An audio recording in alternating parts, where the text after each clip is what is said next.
Hello friends, Radhe Radhe. कैसे हो आप सब? आई होप आप लोग बहुत अच्छे होंगे। तो स्वागत है आज के हमारे ब्लॉग में। मैं आप लोग के लिए बहुत ही शानदार प्रश्न लेकर आई हूँ जो कि पूरे पूरे 5 मार्क्स का है और आपके 5 मार्क्स आने से कोई नहीं रोक सकता है। और यह है फिजिक्स का ट्रांसफार्मर जो हर साल पूछा जाता है और आपको पूरे पूरे 5 मार्क्स पाने हैं। तो इस वीडियो को शुरू से अंत तक जरूर देखना क्योंकि मैं बहुत ही आसान शब्दों में लेकर आई हूँ। आप इसे पढ़ते पढ़ते याद कर लेंगे। तो आप लोग देख सकते हैं यही ट्रांसफार्मर है जो कि पूरे पूरे 5 मार्क्स का है और बस इतना ही है। बट आप लोग की कापी थोड़ी चौड़ी चौड़ी होती है तो उसमें थोड़ा ज़्यादा लिखने में लगेगा। तो आप लोग देख लीजिए पूरे पूरे 5 मार्क्स का है और बहुत ही आसान तरीके से है।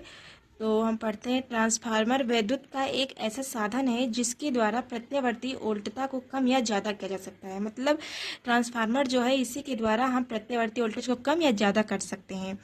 इसी के जस्ट नीचे हमको ट्रांसफार्मर का ऐसा ही चित्र बनाना है जो कि एग्जामिनर तुरंत देखे और प्रभावित होकर आपको पूरे पूरे मार्क्स दे दे। तो ये चित्र बहुत ही आसान है और मैं आपको शॉर्ट वीडियो में इसे बनाकर बहुत आसानी से बताऊंगी कि कैसे ये बनता है। तो आप लोग बिल्कुल भी चिंता मत लें और बहुत ही आसान है यह चित्र बनाना। फिर उसके बाद में सिद्धांत आया। तो यह सिद्धांत है, यह अन्योन्य प्रेरण के सिद्धांत पर कार्य करता है या प्रत्यावर्ती धारा के साथ ही कार्य करता है, दिष्ट धारा के साथ नहीं करता है। अब बहुत ही मोस्ट है सिद्धांत इसका। क्या बोला है कि यह अन्योन्य प्रेरण के सिद्धांत पर कार्य करता है। यह आपके वाइवा में भी पूछा जाता है कि मतलब जो ट्रांसफार्मर है किस सिद्धांत पर कार्य करता है। तो ये किस सिद्धांत पर कार्य करता है? अन्योन्य प्रेरण। तो आप लोग इसे तो बिल्कुल अच्छे तरीके से याद कर लीजिएगा। अब इसके प्रकार क्या है? तो कार्य के आधार पर ट्रांसफार्मर दो प्रकार के होते हैं। आप इसको ब्लैक पेन से जब लिखिए, इसको इस केस से हेडिंग करिएगा और इसे ब्लैक पेन से लिखिएगा तो देखने में आपका जो कॉपी है बहुत ही सुंदर लगेगा। तो आप लिखिएगा कार्य के आधार पर ट्रांसफार्मर दो प्रकार का होता है। पहला क्या है? ऊंचाई ट्रांसफार्मर। दूसरा क्या है? अपचाई ट्रांसफार्मर। तो हम ऊंचाई ट्रांसफार्मर को समझते हैं। ऊंचाई ट्रांसफार्मर है कि यह निम्न प्रत्यावर्ती वोल्टेज को उच्च प्रत्यावर्ती वोल्टेज में बदलता है। मतलब यह कम प्रत्यावर्ती वोल्टेज को अधिक वोल्टेज में बदलता है ना। तो जैसे यह सेकेंडरी हमारा होता है और पी प्राइमरी होता है। तो सेकेंडरी जो होता है हाई होता है और प्राइमरी जो होता है लो होता है। तो यह क्या है कि लो वोल्टेज को मतलब हाई वोल्टेज में बदलता है, जैसे कि आप लोग देख सकते हैं लो से हाई पे गया। फिर अपचाई ट्रांसफार्मर क्या होता है कि यह उच्च प्रत्यावर्ती वोल्टेज को निम्न प्रत्यावर्ती वोल्टेज में बदलता है। मतलब इसका सेम विपरीत उल्टा, यानी इसमें निम्न से उच्च में करते थे, इसमें उच्च से निम्न, मतलब इसमें अधिक से कम वोल्टेज में बदलेंगे।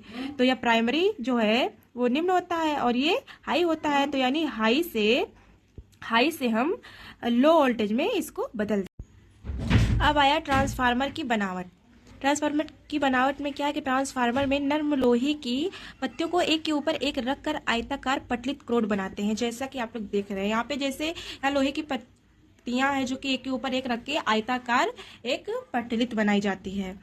और तथा तांबे के तार को कई फेरों में लपेट कर दो अलग अलग कुंडलियां बनाई जाती हैं। जैसा कि आप लोग देख सकते हैं अलग अलग कुंडलियां बनाई जाती हैं और जिन्हें प्राथमिक कुंडली और द्वितीय कुंडली कहते हैं। जिन्हें ये है हमारा प्राथमिक कुंडली और ये हमारा द्वितीय कुंडली, जिन्हें हम प्राथमिक द्वितीय कुंडली कहते हैं।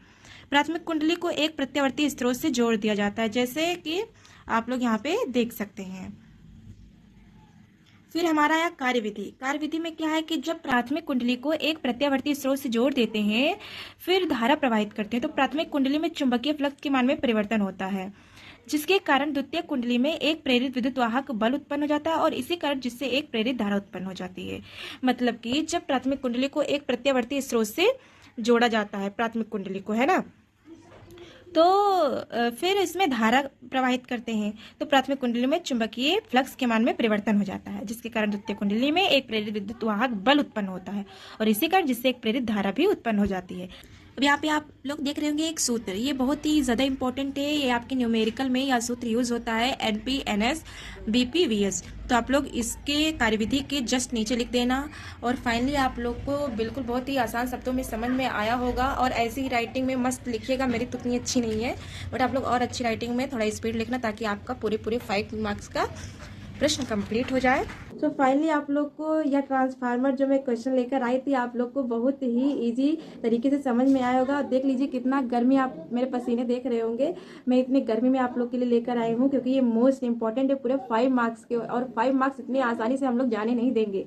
तो आप लोग को वीडियो अच्छी लगी हो तो प्लीज़ लाइक कर देना, और हाँ अभी तक किसी ने सब्सक्राइब नहीं किया तो सब्सक्राइब कर लीजिए और बेल आइकन को प्रेस कर ले, ताकि ऐसे ही नेक्स्ट जब मैं मोस्ट इंपॉर्टेंट मतलब क्वेश्चन आप लोग के पास भेजूँ तो नोटिफिकेशंस उसका आप लोग के पास आ जाए और आप लोग उसे देख लें।